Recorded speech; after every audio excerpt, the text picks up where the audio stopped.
All right. Welcome, welcome, welcome. It is Mr. Magnus. Magnus for short. You got Rich BK, like to my immediate right. You already It know. is Sunday. You know what that means. It's time for you to get your behind up, get your energy up. Because what we about to do, we about to hit you with a couple of subjects that I'm sure is like hot topic going on in the Atlanta Falcons community. And I know that you probably noticing somebody is missing. Our most famous contributor to the show is Twisted. If anybody is, religious or whatever like that, or, just say a quick prayer for my man, whatever. If you know him on, Twitter or Instagram or whatever like that, just show your support. Actually, in the comment section, I want y'all to say, just show your support for Twisted Torch TV, Jumpman T. If you know him from any other, projects or any other videos that you see him in, just show your support real quick in the comment section. Rich, talk to him, my man. What up, everybody? You already know. Let's get it going. Let's get the comments going. Wake that ass up for sure. We here on a Sunday. On a Sunday, we're trying something new out, just to test something. But let's have a good show, bro. Yeah, man. And I want to let y'all know, it's one more week, man. We got one more week, and then everything counts. Ain't no more talking. Ain't no more like speculation or what's going to happen or whatever like that. It is the games count. 17 weeks, bro. 17 weeks up in that ass. Mm-hmm. Now, we're going to do the roll call.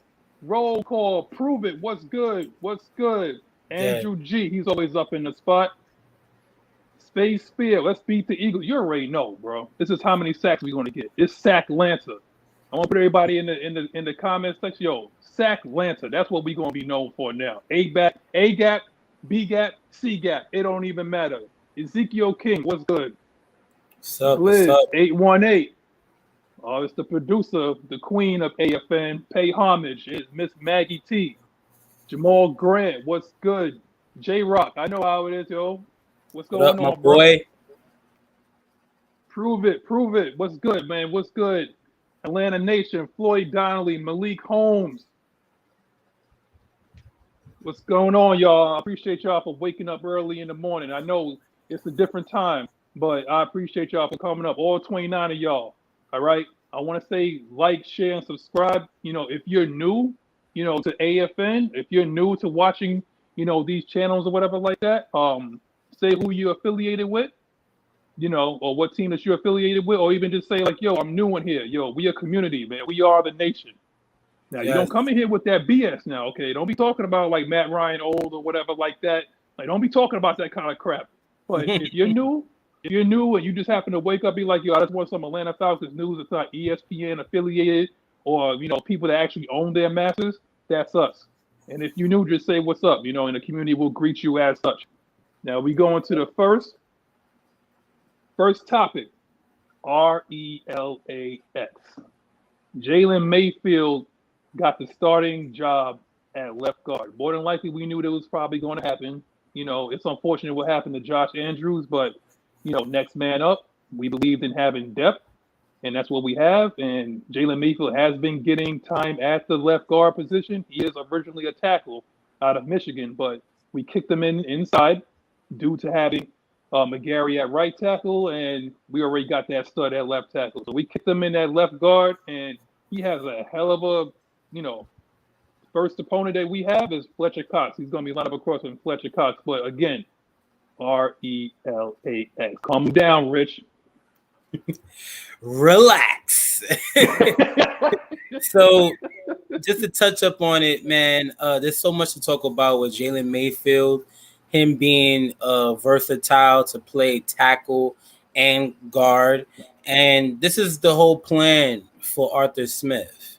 His whole plan was to get him out there, get these young guys to play and get them experience, and so they could get baptized. As part of that's part of the whole point of the preseason as well. Getting these young guys, getting evaluated, and just to throwing them in the fire just so they can get that experience. So it's not the same experience as playing against your starters. Jalen Mayfield didn't play against the all the starters in the preseasons, but he still got some NFL snaps, which is good to see. Now, not only being with Fletcher Cox, but throughout the first 5 weeks or first month of the season, we're going to be seeing good defensive line each week.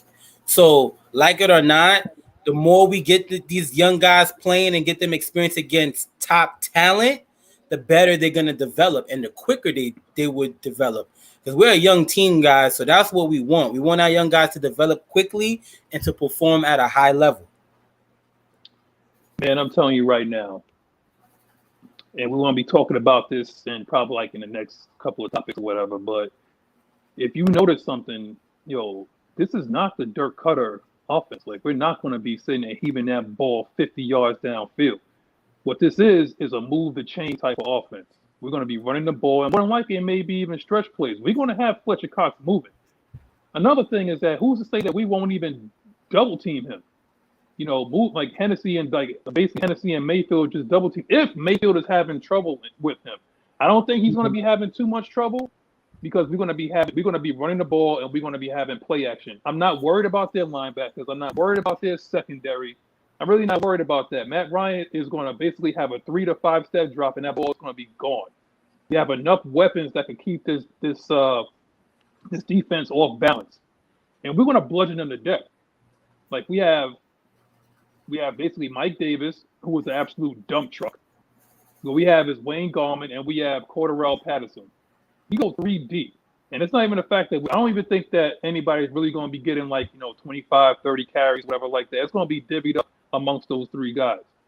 So, and you can't even discount Keith Smith. Keith Smith is going to get in there too. So it really doesn't even matter. But the play action game and I think the stretch run plays, if they don't want to run right at that guy, and I don't think we are. I think we're going to be more like a stretch running team. And we got guys that can actually move. We have athletes on starting at all 5 offensive line positions. So we basically going to be just having that guy running all day. Just watch. Right. Got anything else to add? Yeah, bro. Also like with Josh Andrews. So Josh Andrews is on the PUP list, and he should be expected to come back at least 3 to 4 weeks. So that's enough time. Well, actually, with this week as well, gives Josh Andrews some more time to recover. So who knows? We may see him probably up to week 3. So hopefully Jalen Mayfield could hold up and do what he got to do. Not to mention, besides Fletcher Cox, we see Ndamukong Suh and Vita Vea week 2. Then we got Dexter Lawrence Williams week 3 against the Giants. Then I think we got Washington early. We got a few guys. So expect our line to develop over the season, and I would want to see the progress on that. Man, our coach already said it, man. Dude was going to get baptized. He saw those first 5 weeks, and he was like, look, if you're going to learn, you're going to learn right now. But if he wasn't confident in him, then he wouldn't have put him out there. Like, he would have basically put him on the practice squad, or he would have did something else with Jalen Mayfield. So what he did is he showed enough that he was capable of being at the left guard. Prove it just said that he's worried about the blind side. You mean like Jake Matthews? Because Matt Ryan is right-handed. So you worry about Jake Matthews? I'm really not worried about that because the guy is not a mauler. He's a technician. He is basically like Chris Lindstrom on the left side. Like Jake Matthews is basically what he is. He's not going to blow you away. He's not going to get a lot of Pro Bowl, nominations or anything like that. Like he's a guy that keeps his mouth shut. He comes from a great lineage of the Matthews family. He shuts his mouth up and he just does what he does. We have Jamal Grant with the $5 super chat. Thank you for the gas money, bro. Jamal Grant says 2016 was our preview season for this season, and we didn't even know it yet. Speaking as far as regular season only, my man hit him with the Rick Ross, like the season for the season. We didn't even know it. What you think about that, man? Like 2016 was a preview of this season right now. What you think? Yeah, just because in 2016 we didn't really know what our defense was gonna do, and that defense was a young defense in 2016. We had Kiki, we had Depot, we had Devondre Collins, we had Jalen Collins, we had so much young guys playing, and they was performing. Reason being is because we're going into a new scheme this season, and this is a big year for our defense to step up and to give the ball back to Matt Ryan. It's been proven that Matt Ryan never had a really good defense to complement him on offense. So once the defense fixes that, we get more turnovers, interceptions, possibly some touchdowns or something. We know what Foyer could do as far as creating turnovers. So that's going to be the biggest key for this defense and putting pressure on the quarterback and getting the ball back to Matt Ryan. So once we get that going, W's on W's on W's on W's. But 1 week at a time. You talk about that Jameis Winston? Hit him with that James Winston, bro. I'm telling you right now. Hashtag Sack Lanta. Keep putting that out in the comments section, man. Sack Lanta. If anything that I know what's about to happen this year, and I have a good feeling about this, it's going to be a lot of goddamn sacks. I'm talking about, like I said, A gap, B gap, C gap coming off the edge. I mean, we're going to have guys out there seeing ghosts. If Jameis Winston can throw interceptions against our cover 3 defense, if he's throwing interceptions against that, what are you going to think is going to happen when we throw actual pressure at this man? Mm-hmm. It is what it is. You know what I'm saying? What up, Mike? Yeah, what's good? Mike in the background. Hey, man, what's happening? How's everybody? We good, bro. Good. We good. I think. No, man, not really. Georgia Hey, I was just about to say that, man. You took the words right out of my mouth. I'm good, man. I told y'all about that. Them zone blitzes, man. Them zone blitzes to get your ass tore up. All right. Mm-hmm. You better wake that ass up, like Rich said, boy. Wake that ass up, boy. If you ain't ready for those damn zone blitzes, you better wake that. I'm telling you. Nah, see, seriously. If you don't know, now you know. That's what it is, bro. Hey, man, let me speak on this real quick because I heard a lot of people saying, I heard a lot of people saying they worried about Mayfield, and I don't understand why it's so much of a commotion. If you have done your research, if you actually knew that Mayfield, not Mayfield, but Hennessy did a wonderful job against Ndamukong Suh. All right, Ndamukong Suh is without a doubt one of the best. He's without a doubt one of the better defensive tackles, defensive end, defensive linemen in the game. So if you're going against that guy and y'all worried about Fletcher Cox, in my opinion, he's simply a penetrator. That's what he does. He's Grady Jarrett. Without the run defense. Those are things that you can't do against Fletcher Cox. You can run against Fletcher, but he's a disruptor in the passing game. So I'm not worried about him in the running game. If the Falcons create balance, then he will be fine. You know what I'm saying? But he's still a veteran. Don't want to disrespect him as far as his skill set is concerned, but we gotta my thing is, why are we always panicking because of everybody else's great players? We have great players of our own. People are disrespecting Chris Lindstrom. This dude is a fucking monster, man. Have y'all seen this dude? Let's be real. If y'all did the goddamn homework on Chris fucking Lindstrom, y'all would know. Mm-hmm. And excuse me, this goddamn Sunday, but fuck that. All right, we got Chris freaking Lindstrom. Have you seen this guy get to the damn level? This dude will punch your mama in the face. Okay, this dude. If you, I don't know if you guys remember. I forget what play it was. It may have been his rookie year, but somebody came on a blitz, and this dude, he was going against Caleb McGarry. This dude came out of absolute nowhere, flying and smacked his goddamn. He smacked his ass to oblivion, and he wasn't even looking for it. This is the type of stuff that Chris Lindstrom can do and help. All right, and for the most part, the guard is going to have help from the tackle and the center. So, look, he's going to have some plays where he messes up, but he has plenty of help. He got one guy right beside him, two guys beside him who I trust at this moment. I trust Hennessy. And I trust Jake Matthews. I mean, that's the only thing that you really need is like what would piss a lot of people off is one, he can't be no worse than Carpenter, right? I Right. mean, he can't be no worse than he was I mean, the dude was a human turnstile. He can't be no worse than that. Only thing that we need, I mean, he's Right. not going to be. I mean, we don't necessarily even know what he's going to be. Only thing that we need is like to keep your head in the game, no false starts, and just be steady. Right. Just be like Andy Levitre. Andy Levitre, you know, was just steady. That's what you had to have. Like, you know, just like Justin Blilak, just be steady.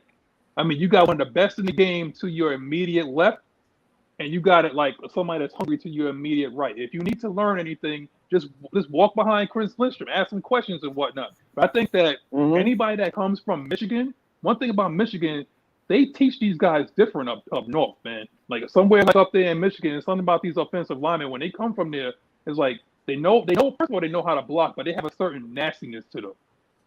You know, it's just like it's a certain type of nastiness that he's going to come. Yeah, it's a finish. It's a finisher. Yeah. That's the way Michigan plays, you know. So I don't think I would necessarily be exactly like too terrified about that, because if you look at it, I mean, Hennessy was unproven and he did very well against one of the best disruptors in the game, and that's Chris Jones. Yeah. Against Kansas City. And I thought he was going to get absolutely manhandled. You know, I really thought so. But the only thing is like what he did is like he was steady. I don't even remember like Chris Jones' name being mentioned too many damn times during the game. No.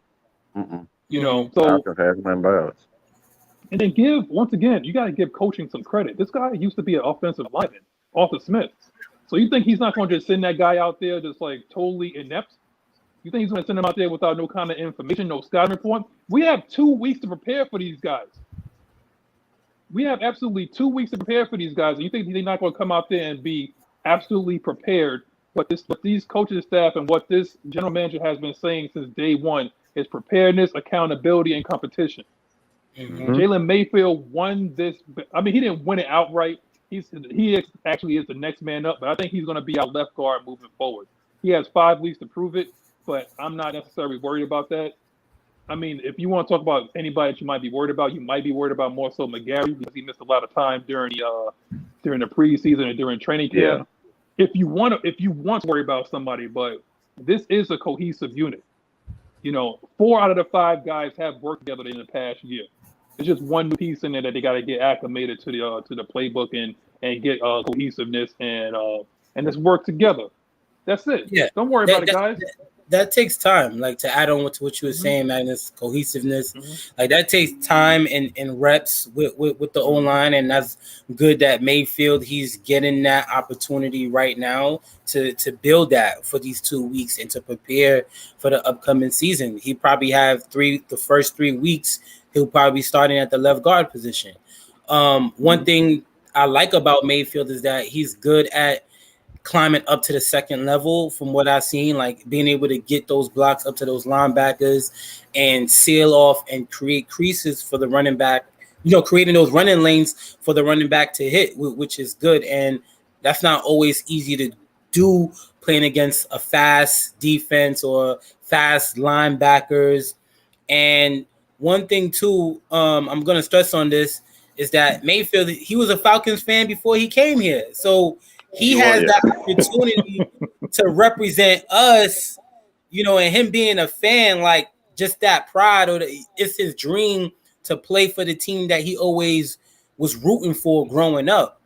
And I think Arthur Smith also, back with McGarry, just to touch on the pup thing, I believe he stated, correct me if I'm wrong, anybody, on when that was planned, of him putting McGarry on the pup list just so Mayfield could get that opportunity to swing at right tackle and left guard to get those reps and those opportunities. So, because he always said that McGarry, they liked him coming into camp. They love his conditioning and his shape, because we know he also had a heart issue. But I think part of the reason putting him on pup list was to get Mayfield those reps at right tackle. Right. But that's all I had to say. Yo, can I say something real quick, man? Yo, Can we in the comment section get a shout out to Beetleborgs from 1999? Yo, My I man's saw at that. the blood bank. My man's at the blood bank watching AFN, man. If that ain't dedication, I don't know what is. My man's literally giving blood. I'm telling you. My man's literally giving blood That's right real, now. bro. Yo, do your part, do your thing, Beetleborgs, man. I appreciate that, bro. Yo, just keep that energy going. I ain't never seen that before, man. Yo, you're a legend. You going in the AFN. You're going in the Right. AFN Hall of Fame, man. You go just for doing that. Just for that. I mean, we love y'all in the super chat when y'all donate, but my man is donating freaking plasma, bro. Yeah. I love that, Yo, man. for real. Second topic, man. Surprise cut, man. I know this cut deep too. No pun intended. Allison out, Wayne Gallman in. I'm gonna start with you, Mike. You want to start us out? I'm not surprised at all. I pretty much realized the type of running back that Arthur Smith wanted. If you go back to, you can't really count Derrick Henry, all right? I'm just going to say, and not for the obvious reason of him being a great back, but I don't think even Derrick Henry was the type of running back that he wanted. I think he was a running back that he was forced to deal with. And when you look at it, you look at the way that he called plays, even in Tennessee, he likes to use his running backs in the passing game. And I tell people this all the time, is that Derrick Henry held that offense back from what it truly could be, And he likes guys that are flexible because he's able to do a multitude of things. One thing you don't want to do is handicap yourself as a play caller by having certain running backs in. And when you have a guy like Mike Davis, Wayne Gallman, and Caleb Huntley, these guys can all catch the ball out of the backfield.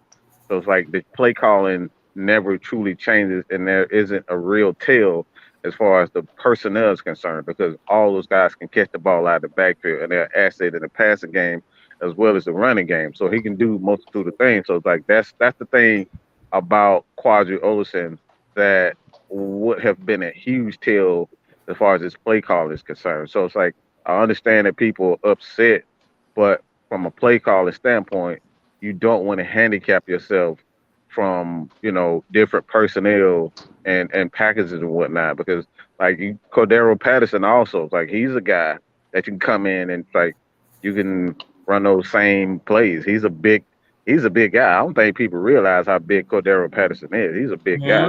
So like you can use him in the passing game, the physical, and come in and do a multitude of things, with screens. You can put this guy and you can motion him out and have, do an end around. These guys have that athleticism. So it's like I think what he's creating is a back system that doesn't have a ton of weaknesses. Hmm. Go ahead, Rich. Yeah, man. I'm saying like that's this signing to me showed that Arthur Smith and Terry Fontenot ain't playing games with this roster. Mm-hmm. Like they said, they're gonna make moves and evaluate the roster consistently, and that's what this showed me. I was a little skeptical with Wayne Gallman, just the simple fact that he had a little fumbling issue. Like there was just one play I see he was running and he pretty much made himself fumble. And I was like, what? What in the world? Like, what is this? Like, I never even thought that was possible before. But besides that, I'm not knocking him so much on that, but, a player can develop and they get better with that. And one thing I like about Arthur Smith did with this, when you talk about Mike Davis and Wayne Gallman, right? Those were two backup running backs that had originally they started running backs go down with Christian McCaffrey and Saquon Barkley. And both Mike Davis and Wayne Gallman had a good season last year for taking the load, and one thing with Wayne Gallman, he does fit the system. He is fast enough to hit those edges, to hit those creases, and to hit those holes and to make something happen. So that's the only reason why I like this move. But I'm like with everybody else in the comments and here in this live. I'm agreeing with. I'm all the way with Terry Fontenot and Arthur Smith, man. Whatever they do, man, I'm down with it, man. I'm all in. Man, yo, you gotta believe, man. Like you gotta believe in Tony Soprano, aka Arthur Smith, man. I'm telling you, this guy is cutthroat, man. Like this guy is cutthroat. When he said that in Atlanta Nation, we have it down there at the bottom of the screen. When he said the best 53, he damn sure meant that. When he said that your job is not guaranteed, he damn sure meant that. And you can't make the club from the tub. You know what I'm saying? Yes, like sir. you can't make the club by making bonehead mistakes. You can't make the club by being a healthy scratch. Even though that might have been from the previous regime, they look at that kind of stuff. It's like, why was he a healthy scratch? Were they not using him to the best of his ability, or is it something else? Okay, well let's put him out there. Let's see what it is. And apparently he wants like established cheap talent. It's not even about you. He wanted cheap talent. He's like, look, I had Derrick Henry, in Tennessee, just like what Mad Mike said, but that might not necessarily be what he wanted. He might have wanted like a Mike Davis, like a one-cut runner. A lot of these guys, I think, between Wayne Gallman, Mike Davis, and CP. I believe those guys we're going to use a lot of stretch plays, and it's going to be one cut. Because we got guards that can get to that second level, and it's going to absolutely maul people. Especially those weak Philadelphia linebackers, they don't want to see Lindstrom. They don't want to see Jalen Mayfield coming with a head of steam. Straight line speed. Not a lot of wasted movement. There's not a lot of wasted movement in any of those guys' running style. That's true. Very good. It's point. Like stick your foot in the ground and go. And the thing is, like, don't make their frames fool you, because they got some wiggle to them too. Like if you look at some of the tape of Mike Davis and you look at some of the tape of CP, well, CP was a kick returner, so if you don't think that he's going to be good at he ain't playing around. All he do is break tackles. Right, he ain't playing around. That dude don't go out there with an arm tackle. He gonna run like we got guys that run through arm tackles, and it's gonna take at least. You better bring your friends. That's what it's going to be like. You better bring your friends, because it's not going to be one guy that's going to take these guys down. I'm sorry. If you have any questions, just Google Mike Davis legs. That's it. You better bring your friends. I'm telling you, or you better have like a big ass middle linebacker or something like that, because that's exactly what's going to happen. Whoa! Hold on. I see it, Mike. Yeah. See, I see. Prove it. Oh man. Let me tell you a little something. All right. What do you mean a rookie coach? This is not a rookie coach. This man is an established play caller, okay? And when we talk about rookie coach, I'm not talking about a rookie coach with just a prissy ass style of play calling like the guy in LA. I always forget his name, but the play caller, the head coach in LA with the Rams. The Rams? Oh, the Rams? Yeah. I forgot his name. Yeah. It's completely different when you have a running style, okay? When you have a style, a run-first style, this is why I absolutely love the hire of Kyle Shanahan, because Kyle Shanahan was the first time, like with a quarterback like Matt Ryan. This is where you got to think outside the box. You can't put every coach in the same box, because not everybody has a Matt Ryan. So when you have a Matt Ryan, you can call different things. You can't call, let's just say, you can't call, deep outs, some dig routes with a guy like Josh Rosen, because Josh Rosen doesn't have, he doesn't have the accuracy and the ability to read a defense like a Matt Ryan. You can't call those same type of routes because the deep out and the deep end, those dig routes, those are two of the most difficult throws for a quarterback to make in the NFL, because we got these slick corners, these slick linebackers, and great safety. They can read that. So if you don't have the accuracy and the timing with these quarterbacks, you can't call. So a lot of these defensive coordinators, they're gonna sit on a lot of these. They're gonna sit on a lot of these routes underneath those crossing routes or whatnot. So it's like when you got a play caller like Arthur Smith, you can call any and everything because you have a Matt Ryan at your disposal, which made, all right, you go back to 2015. Yeah, that was the worst year for Matt Ryan, but compared to what Kyle Shanahan did, that was a successful year. That's why he wasn't so upset in 2015. Everybody else was upset because that was Matt Ryan's worst year as a professional. When you have a play caller, offensive play caller, who has a balanced scheme to begin with, and you have a quarterback on top of it, come on, bro. What is there to be what is there to worry about? It's Matt Ryan at the helm. This is not damn, Tim Tebow. All right. This ain't goddamn, this ain't Jameis Winston. That is Matt Ryan. If you don't believe in if you don't believe in the play caller, please, all right. We just had former friend, all right, for the last 4 to 6 years with this organization, and you worried about Arthur Smith? Come on, bro. I'm not worried about Arthur. We got Matt Ryan. As long as Matt Ryan is healthy, that's what you should put your faith in, all right? If you don't believe in anything, believe that Matt Ryan is a football god, all right? I'm going to tell you right now, if there's any, I guess this is what it is right now, because I ain't even trying to play devil's advocate or nothing. Do I understand where Prove It's coming from? To an extent. But you have to understand Prove It. I mean, it fits your name too. But you got to understand too is that this man was one of the most coveted coordinators that was up for a head coaching job. It wasn't Eric Bieniemy, it was Arthur Smith. And for a specific reason is that he fixed that bum, that piece of garbage that came from Miami and got them almost to a Super Bowl. He fixed Ryan Tannehill.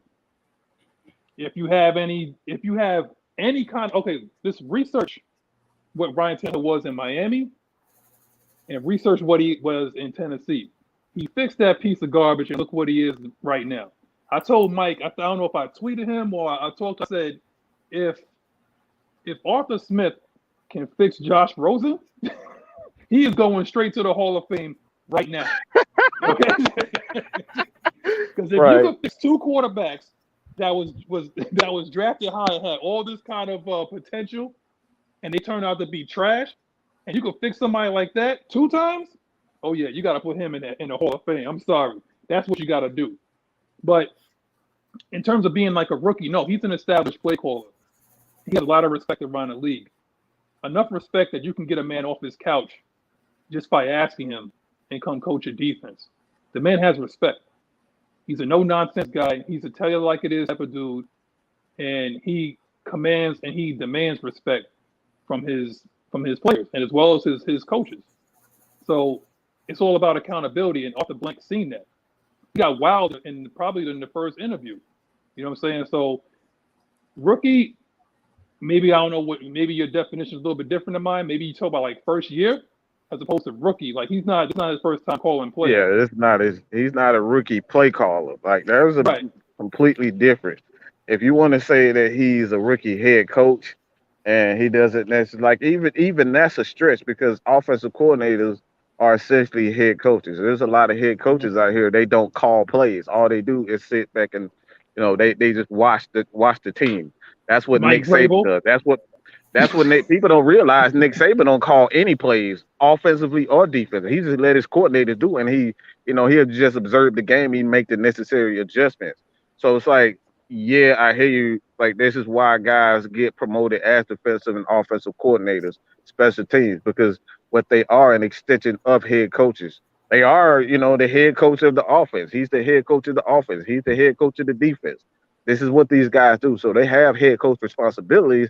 They just don't have, the title, to be honest with you. That's what coordinators are. Yeah, you can't tell me that Mike Vrabel was calling those plays in Tennessee. Oh, no. I don't even remember that dude having a headset on. Like the entire season, that dude was not calling no offensive plays. Damn sure probably wasn't calling no defensive plays. So, because we already know Dean Pease was doing that. So he probably just had the headset on, probably listening to what they were saying. and then just so you can get an idea of what was going on. But that was it. But official D-back, I'm gonna let you know we have a specific point in the show that you can join up. It's called Say It With Your Chest. So just keep paying attention, and when you hear Say It With Your Chest, we're gonna put a link on the screen, and then you can link on there, and then you can come on, you can join, and you can say whatever you get, whatever you want, as long as you say it with your chest, but don't say no weak stuff, man. Don't come in here cursing, don't come in here saying all that stuff. We monetize, okay? So Right. as long as you keep it clean, you keep it factual, and you keep it that, we straight. So just keep an eye out for that. If you basically don't respect everything that we say, we got 3 words for you, man. Like, share, and subscribe. If you're new to the podcast, tell me where you're from, tell me what you represent, tell me what team you represent. All right? Let me go for a roll call before I let you finish this up, Rich. Ultra Shadow, what's good, bro? Official D-Bag, I already acknowledge you. What's good, man? Red Bezzy, man, this will be the year. I hear you, bro. I appreciate that. Wezzy B, appreciate that, man. Appreciate y'all all waking up, all 78 of y'all, man. I want to see 78 likes, 78 shares, 78 subscriptions, man. I appreciate that. Yo, Rich, finish this off, man. What you got to say about this rookie head coach? So, Arthur Smith coming in, he's bringing back to what we did best in 2016. And you see it in Jake Matthews' face. He was happy, just even saying we're going back to the wide zone scheme, doing what we do best, and being physical and run the ball. So that's the biggest thing, us going back to that compared to what we had with Dirk Cutter, where we had no movement. And the best way to get movement and learning to run the ball is by moving the line of scrimmage left and right with the wide zone scheme and having the defender getting outside of their gaps. So it's not easy to maintain your gap the whole time when you're moving left and right. So us being that we're going back to that is going to be good.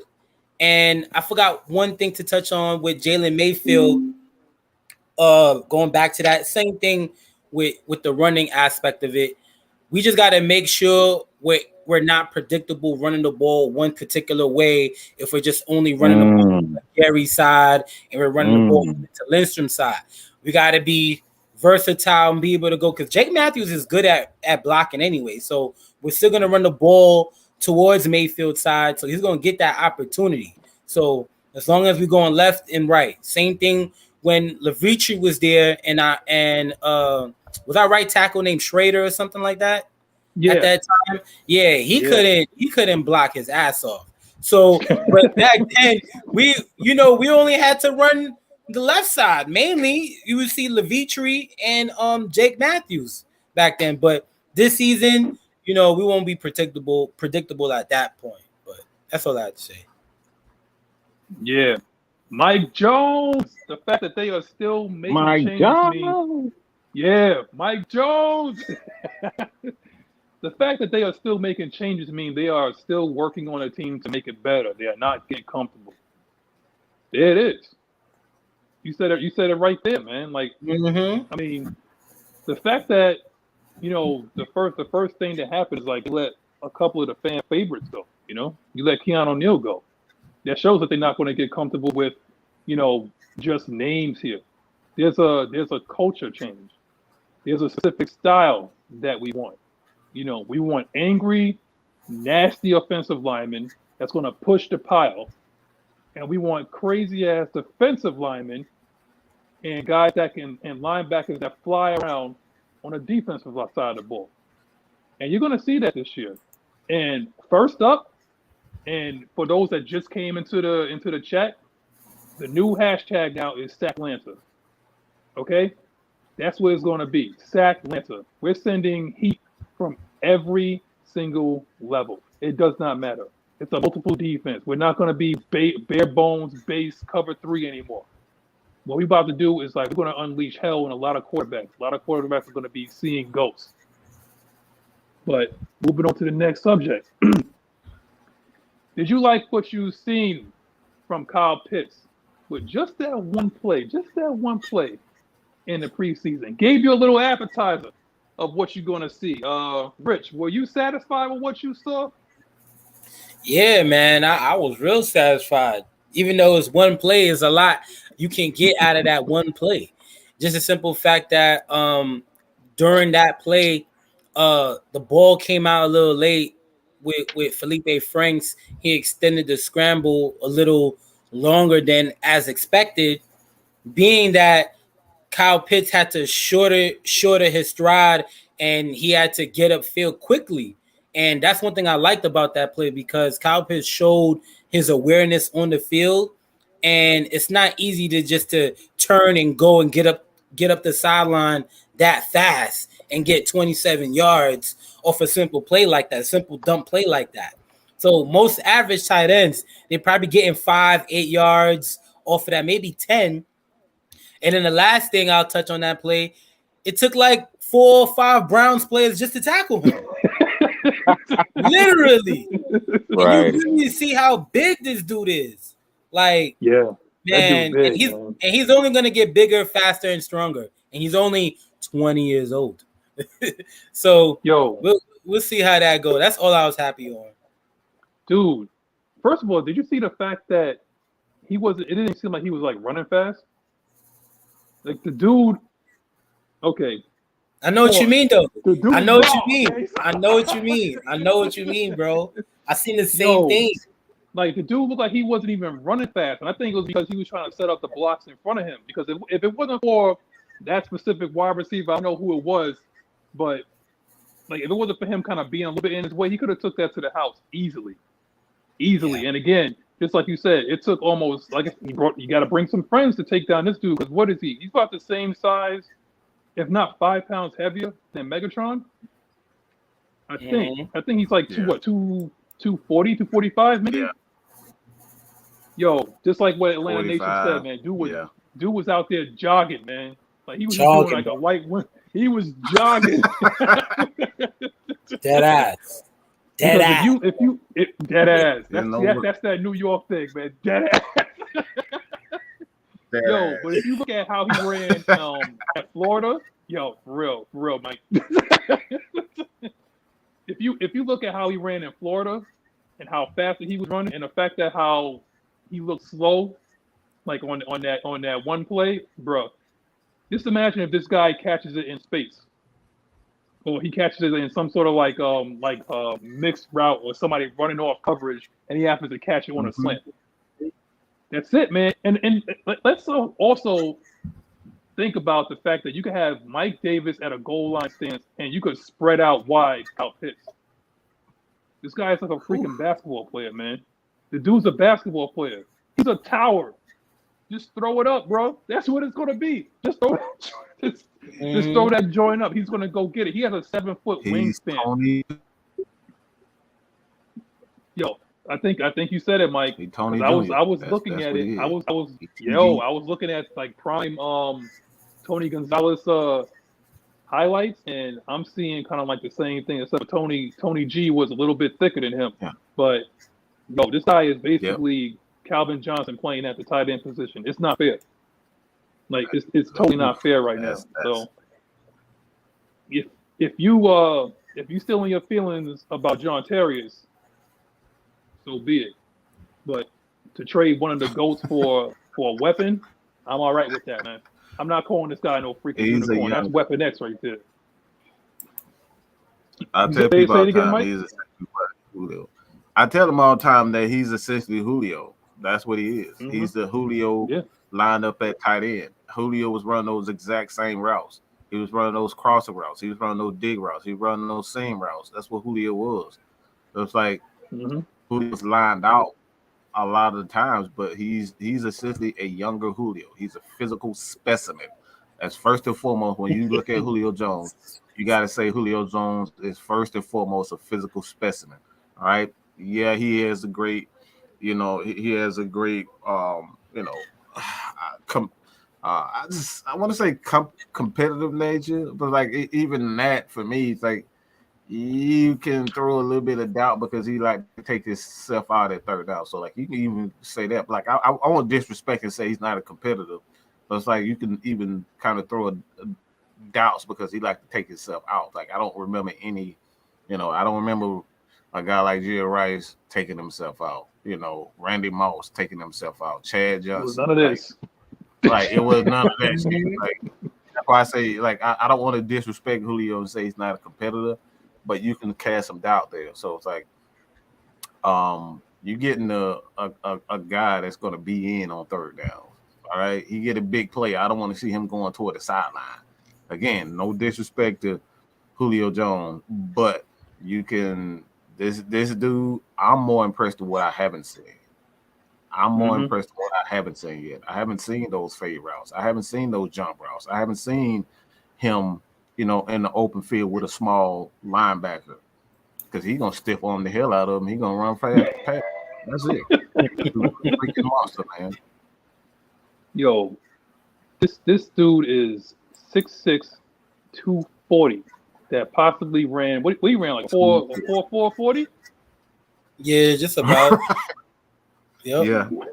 Like this is something when you're playing Madden and you create that. Okay, like this is not something that's just born or anything like that, man. Like the way this thing has happened is this must be some sort. I don't know if you believe in divine intervention or if you believe in fate, but never these kind of things happen where you get rid of somebody great, and it's usually like a long transition before you find somebody almost as equally good, where you can feel like I'm okay, with the transition to this next guy. It usually doesn't happen in quarterback. It usually doesn't happen in wide receiver or anything like that. It's a long process before you find something. I mean, look at with the Minnesota Vikings between Adrian Peterson and Dalvin Cook. It's a long time. Right. Okay. It's a very long time before when you see the gap in greatness, and like you said, and I'm not putting him in this category, but the last time where I felt comfortable at corner was when we had Prime here. That was the last time I felt like actual comfortable at corner. Now I got AJ, I'm feeling all right with that now. That's no disrespect to Grimes, there's no disrespect to True or nothing like that. But that's the last time I actually felt like, yo, this guy, we're good. We're good there. Okay. We don't have to scheme him or nothing like that. We could literally line this guy up across from somebody because he got baptized last year. He had to deal with that stuff last year. And he's doing even better now. He's going to be even better with this year. Why? Because he has two competent safeties behind him. You got two ball hawks behind him. So that's even going to make him even better. But getting back to Kyle Pitts, this guy is not only going to be, and just like what you said, Mike, even if he was to pat that helmet and go off, for Hayden Hurst to come in, for Hayden Hurst to come in and probably give him like a breather or something like that. Yeah. Like, I mean, we probably could be running like a 12 personnel anyway. No slouch. He's no slouch. There's not like, okay, well, you got this guy, and then it's like, all right, well, we're gonna have to run the ball for the next 2 to 3 plays because this guy is coming in and he's essentially a blocker. No, this guy's a pass catcher coming in as well. So, it's almost like pick your poison because. What you said, Mike? You guys remember Jim Kleinsasser? Yes. You remember how Minnesota used to use Kleinsasser as a tight end and an H-back? That's why I see for Hayden Hurst. That's why I see from Hayden Hurst. It's so many different formations that you use, and you have you don't know if Hayden Hurst is going to be a ball handler. Like you don't know if he's going to come out and going to go in the flat. He's going to come. Go a hook route. Like you have no clue on what to do with because he has that athleticism and he can run away from the defense. Like this dude run a 4.4, 4.5 himself. And he was fast last year. He was fast last year at 268. He's 250 now. 268. 268 and was still so flying. Much explosion. I said this a long time ago. Back when we was doing in the off season, when we was doing draft evaluation, and Kyle Pitts was slowly getting in there, getting that buzz. One thing I said was, if we draft Kyle Pitts and we have Hayden Hurst, being just to add on to what Mike was saying with that H-back position, like back then when what they did with the Patriots with with Hernandez and Gronk. That was unstoppable, bro. That shit was different and very hard to stop. Exactly. So I'm sure, you know, Arthur Smith is going to be able to touch up or grab a few plays on what they had going on over there. But even though Matt Ryan, we're going to do what he does best as well as fit with the offense. So it's going to be good. Bro, I'm going to tell you right now, I was doing a little bit of research. Your boy was over here doing research, and I researched some highlights from Jonnu Smith. Jonnu Smith was in the backfield, man. Like they put Jonnu Smith like in. Jonnu Smith was in the back row running some plays. It wasn't just Derrick Henry back there all the damn time. Come on, man. That's the reason why I bring up the H-back. That's exactly yeah. So they did a lot of that. So don't tell me, because I think at one point they put Ridley back there. Yeah. You know what I'm saying? So just imagine like you can have either Ridley or you could put the Unicorn on a stretch play. Because as soon as he gets that edge, if they block right and he gets that edge, he's gonna be jogging for a touchdown. He's gonna run full speed. He ain't gonna give you full speed. I mean, he run a 4.4, he might give you a little 4.5, but he'll be fast enough to run away from that damn defense though. Trust and believe, man. They're gonna be putting everybody back there that has some sort of running ability, just to throw the defense off. And they'll line Kyle Pitts at the H-back. They'll have probably Hayden Hurst at the tight end 1. They'll put Lee Smith probably at tight end 2, and then you have to deal with Gage, which is going to be an unsung hero this year. You're going to have Gage, and then you're going to have Slide on the other side. The problem is, what are you going to do with that? Like, you're going to have to drop into a zone or something like that, or you're going to have to call a goddamn timeout. There ain't nothing that you'll be able to do with that. Like the ceiling is just really high for Kyle Pitts. As we all know, he was the 4th pick. He's 20 years old. You know, he's from Philly. You know, he's gonna play Philly his first game. So you know he's gonna come with the smoke. He's gonna come with the heat with that. You know, him and Matt Ryan. But you know, Kyle Pitts, man, I think with this pick itself, just by drafting him at 4. It's immediate impact now. It's also for the future as well. Like he's all of that in one pick itself. So that's the good thing that I like about it. And we're gonna we expect immediate impact right away to him to just boom up. But at the same time, as he gets older and more mature and his body, he fills up more into his body, gets stronger. It's gonna, like, in 3 years from now, it's gonna be crazy. He might look like Mike Evans, like when he starts growing to his body. Like he might be as big as Mike Evans, you know, or something like that. Somebody that's like tall, still looks lanky, but got some weight on him. That ain't nothing but Mike Evans at the tight end position, man. That's all that is, bro. Yo, Bobby Correa. What's up, Bobby? Man, appreciate it. Appreciate you joining us early this morning. What's up, Phil? What kind of season do you guys expect from Kyle Pitts? Catches, yards, and touchdowns. I know Mike usually doesn't touch on this. I think you're not a prediction guy. Didn't you say that, Mike? I'm not necessarily a prediction guy, but because I always end up looking stupid as hell when I do predictions. So I absolutely hate predictions.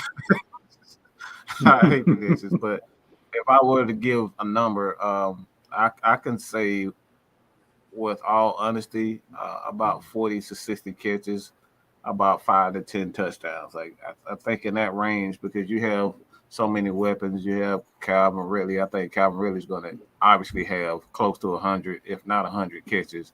Then you got to factor in Russell Gage, and then the chemistry that Matt Ryan has already with Hayden Hurst. So and they're going to be using their backs. They're going to be using Cordero.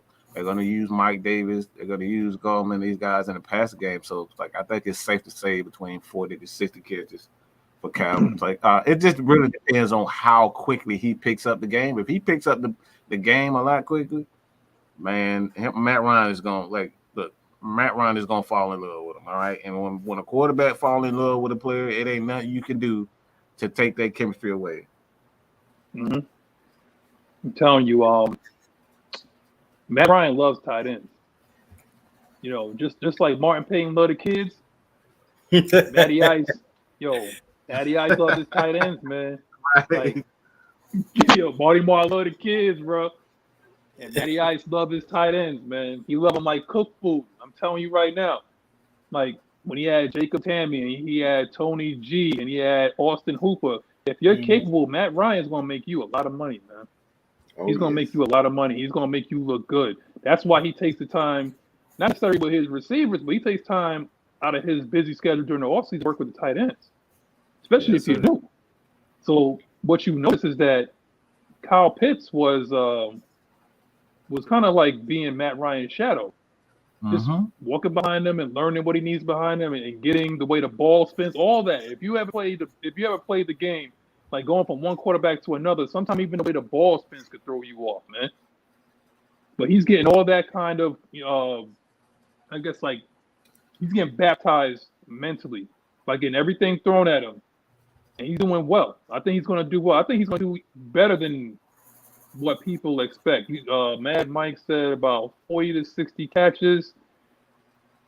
I'm gonna go by yards because he said about 10. He said 10 TDs. I'm saying Mike Ditka's record is hanging in the balance, man. And I think that's like a little over 1,000. Close to it, right? It is. Yeah, it's like 1,000. I think 1,082 or 1,078. Yeah, it's a little over 1,000. You know, and you're talking about 17 games. Yeah, so I could easily see Kyle Pitts at least getting close to maybe 1,100. And I'm just saying because of the fact that you have like an extra game. If this was just like 16 games, probably not. But just the fact that how they're going to be moving him around and using him, you know, to the best of his ability, which means that he's basically going to be a Swiss Army knife. This guy is going to do work. He is definitely going to do work. What you got, Rich? The one reason why I think he might break Ditka's record is because what we've seen in the first preseason play that he had that one catch that was by the line of scrimmage, and he took it for 27 yards, which also means yak, which is yards after the catch. So these receivers, top tier receivers, the reason why they get these top yards and stuff is because what they do after they catch the ball is getting that yak. So Kyle Pitts is going to be a big factor in getting yards after the catch, which is going to be crucial, which is why I agree with you, Magnus, that I think he might be around that range with maybe 1,100, probably at least close to 5 to 10 touchdowns, which is what Mike was saying. And the biggest thing, too, is we struggled over the past few years getting 6 points, correct? Scoring touchdowns. So I want to see how Arthur Smith is going to use Kyle Pitts primarily in the red zone area. From the 25-yard line going in, 20 going in, he's going to be more of a bigger target where you can work in the slot, work in the middle. What you got to do is throw it up. Everybody know that highlight play of Kyle Pitts of when he was playing against Texas A&M, and they just threw it up, and he just went up, and he doing the driving the. You know what I mean? Everybody know that dance that Kyle Pitts does, and in that same play, he went up and got it. You know how high he threw that ball up in the air? Yeah. So that's gonna be big to see what we do in the red zone with Kyle Pitts. We drafted him for a reason to score touchdowns. Mitch Match Nightmare. Let's go. Let me tell you something, man. Kyle Pitts went up and got that ball, and guess who was throwing it? Trash. Kyle Trash. Not trash. Kyle Trash was throwing him the ball. He's garbage. Basura. Okay, if you speak in Spanish, man. Straight up garbage. Dude. That's what he was, man. He is absolute garbage, and he threw the ball up like that. And my man had to adjust and go get it. But you know what? He got it. He went up there and got it. My man, like, if y'all, and any of y'all in there is a bunch of gamers, my man's arms is longer than Dawson's, man, in Street Fighter, man. That dude's arms is long. Mm-hmm. That dude's off the ball. But moving on to the next subject. Well, this is going to get people going in the chat. Does Matt Ryan need the defense to do more in year 13? Oh boy, I'm gonna look for the fire in the chat. I'm gonna let Rich start off because he's our resident headhunter. He's our middle linebacker. So, do you think the defense needs to do more in year 13? Take it away, Rich. Yes, absolutely, bro. A little bit what I touched on earlier. The defense has to create more turnovers, and also us putting points on the board. You know, we have Foye Lucon, we got Debo, you know, we got AJ. It's going to be a big year for our defense to give the ball back to Matt Ryan. And we all know you can't win without a successful defense. Everybody want to always blame Matt Ryan for us losing, all that stuff. I understand. He's the face of the franchise. But we do have to understand he only plays on one side of the ball, which is quarterback. And we all know if you know football or if you know championship teams, they always have a good defense. So that's going to always play a big factor in it. So, you know, a lot of guys who sign to 1-year deals, they have a lot of opportunities to do something, to make something happen. So if we get that going, defense complementing the offense, sky's the limit, man. Do your job. Time out. Jamal Grant out here giving what? First off, he gave $5 before. That's for the first gallon of gas. Now he's giving another gallon of gas. Man, I'm gonna have to get my stuff from Mobile or BP. Keep giving me that good quality $5, man. ain't no sicko here. You know what I'm saying? Ain't no sicko. Ain't no sicko, dog. Ain't that watered down stuff? I'm gonna have to stop at Shell. Yo, Matt, he says Jamal Grant, appreciate the 5. Appreciate it, bro. $5. Matt Ryan developing 2 young quarter QBs in the film room. Go. Yes, he is. He's like, you know, my man's gonna be in there like that song that do you see what I see? Somebody said top 20 defense. Like, you know, top 20 defense is a lot better than what we was last year, but you know, that is progression at the end of the day, and we know where Dean Pease, his resume speaks for himself. Wherever he's been, he at least been in the top 15, top 10 defense. And I think if you could give Matt Ryan that and us controlling the ball on offense, the time of possession, we're going to be a playoff team this year. Primarily if we be in the top 15 defense, expect the Falcons to make the playoffs. Expect us to compete and win the division as well, which is why we're going to surprise a lot of people. In 2016, when we went to the chip, our passing defense was like 31 or 32.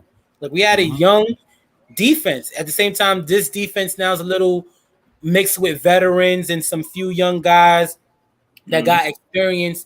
And like I said before, we hit the $2. The $2 was a lot of these guys have that opportunity. It's 1-year deals. So let's see what you can do and make something happen. So I'll tell you something, man. For as long as everybody has been an Atlanta Falcons fan, that's a long time. Everybody in here, you don't just become an Atlanta Falcons fan. This is investment, man. This is like marriage, bro. Like, you don't just become a fan, okay? Like, you go through the ups and the downs and the baby mama drama and the late night phone calls and the walking through the parks and the date nights and stuff like that. That's what this team is about, man. You gotta be invested like this. You can't just come in and like this team like the Bucks.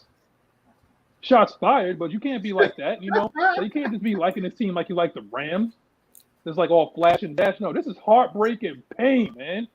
Okay, that's what this is about, man. Now going back to what I was saying is like to prove my point is if you've been an Atlanta Falcons fan for a long time, yo, everybody said the same freaking thing for the past at least decade or so. Yo, man, if we can only get a defense, man.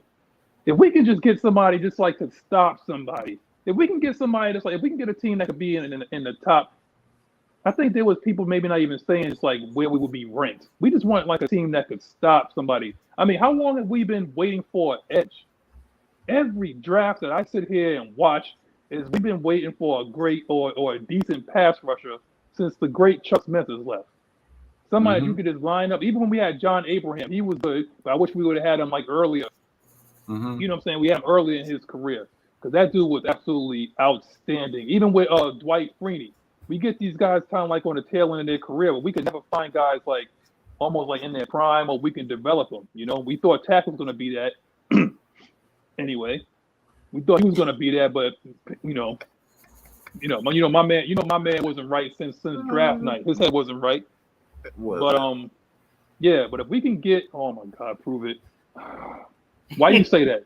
I keep telling you guys that y'all gonna be every time that I sit here, I'm gonna start this show. I'm gonna start saying this. I'm telling you, I'm gonna coin this phrase. One of my phrases that I say when you first start off is like, it's Sunday or Saturday. You know what that means. I'm gonna start saying it's Sunday and Saturday. Did you get drug tested? Because my man Proven just said Robert Alford, the walking pass interference. Robert Alford, do not stop cursing, man. Stop cursing. Rose Saxon said, y'all make me want to play Madden right now. I ain't playing Madden. Y'all know Madden is trash. Okay? We ain't talking about that. Madden is big garbage, man. I haven't played Madden in so long, man. Madden is garbage, man. Watch, rinse, and repeat. They just putting the same old stuff out there, man. And it's like they're thinking it's like a new game. The Falcons need a defense like Georgia. Lord, yeah, we got to touch on that. Let me touch on that a little. So, that Georgia game, I ain't gonna lie. Clemson. You know, it was a little young. You know, a little sloppy. You know, we touch on that, but that defense was unstoppable. Part of the main reason why was those linebackers, bro. Those linebackers was hitting those gaps. Dogs. Like nothing. And another thing, they was running the stunts and running those schemes. Yes. So it's like, we have Debo and we have Foyer. They're both good at hitting the gaps and running, making plays towards the quarterback. Like they're good at rushing. Like they have good pass rush moves and know how to turn their shoulder, dip their shoulder to hit those gaps. And that's the same thing what Georgia defense was doing. And I also think to add on to that, Georgia defense was confusing that offense. Similar to how we're going to be confusing the offense. Clemson struggled. Look, they struggled finding where the pressure is going to come from. They struggled setting the protection. And I think once you execute and everybody does their assignment, including the D lineman, as far as running a stunt, all that plays a factor. Once everybody do their job right and it's all timing, it's like dancing when you're running a blitz. And it's so fun when you see it actually execute, when you see it actually happens the way how you practice it. The same way how you practice it. So expect us to have something similar with our linebackers and D line. Ooh, what people saying? Number 99. A lot of people saying like bring him home. A lot of people say bring him home. What it costs, man? Trade your first and second, man. Cause that guy's about to make himself a lot of money. Terry Fontenot was like this, bro. Terry Fontenot was at the game. Are y'all kidding me? If y'all think Terry Fontenot, he said in his interview that he's gonna go to the game. Terry Fontenot was there at the game, so they was scouting. 99 put on the show, linebackers putting on the show. So Terry Fontenot was scouting, looking, and that's come on. We in Atlanta, bro. 99, bro. Like, Malik Holmes said 99 speed, 99 tackle, 99 play recognition. What you got for him, Mike? What you got, Mike? I'm gonna say that I'm gonna kind of piggyback off what Rich was saying. What I saw most from the Georgia defense is essentially what Dean Pease does. All right. Dean Pease, they saw everything. Like they literally saw everything. There's not one thing you got to understand with Kirby and his style of defense. He's not gonna sit home and he's not gonna do the exact same things over and over and over again. Like he's gonna give you different looks, and that's what I saw from his linebackers. Like this is probably the most complete defense that I've seen at Georgia in quite some time, to be honest, because that linebackers is just those linebackers. Oh my God, Jesus Christ! Those dudes are so fast. Their recognition is just unfreaking believable. You got Nolan Smith just coming off the edge. And I don't even want to talk about Nolan. I'm gonna get a hard on just for even talking about this dude, bro. Like that dude was. If you talking about a sexy football play, that dude was sexy football play. Woo, boy! How are you a defensive coordinator? You don't fall in love with that. How do you not fall in love with Jordan Davis, bro? Like. My man looking like Homer Simpson right now. He's like, All right. That dude, he is, and I'm gonna say this. I haven't seen a player like that dominate the game in that position since Dontari Poe. And people forget what Dontari Poe was. He was a 340-pound defensive tackle who could move like Grady Jarrett. That's Jordan Davis. Animal. He's an animal. In his day, that dude was unstoppable. So like, look, whatever we got to do, we got to stockpile. We got to trade somebody. Look, I need to have Jordan Davis. I need him. Period. Point blank. Wait, you said Jordan Davis is 330? The dude is 330, bro. Yeah, bro. That dude is humongous. Yo, good. Oh my God. Look, he doesn't move like it though. He doesn't. It like you look at him, it's like he's moving around. That's why I was like, when Atlanta Nation said it, it's like, yo, Davis chasing down QB at 330. Oh my God, bro. Like I said, normally when I see guys like that, they're normally for, I don't want to say the team because there's somebody in here that said roll tide. I ain't saying that. I seen that too. I ain't saying that. But, garbage, man. Yeah, but usually guys that size are normally on that team. But God, man, if Georgia keeps playing like this, those guys gonna make a lot of money. Those guys are about to make a lot of money. Just like Rich said, you got your boy Terry Fontenot up there. Yes, he was there at the game. Yes, the game was in Atlanta. He definitely said he was going to be at the game, being that it's in Atlanta and it's local. And he also said he does plan on scouting from early, going to these high school games, Pop Warner. So we know what Terry Fontenot did in the New Orleans Saints. He was a big guy. He was a big part of their scouting department and bringing guys in, and he was always good at that. So we'll see how that goes. Him being in Atlanta with us, and we're gonna keep that going. So, yeah. I mean, we pretty much answered the question, like whether or not. I mean, we got a little sidetracked with the Georgia game. we did, but look, man. Look, Mike got a necklace with the heart. Hey, look. I'm telling you, bro, I got man crushes in football. I'm not ashamed, all right? I'm so not ashamed. Jordan Davis is my that's my crush, bro. That's my football. Ain't no cap in here. Ain't none. all facts, all stats, no cap. No. That's what it is, bro. That's what it is.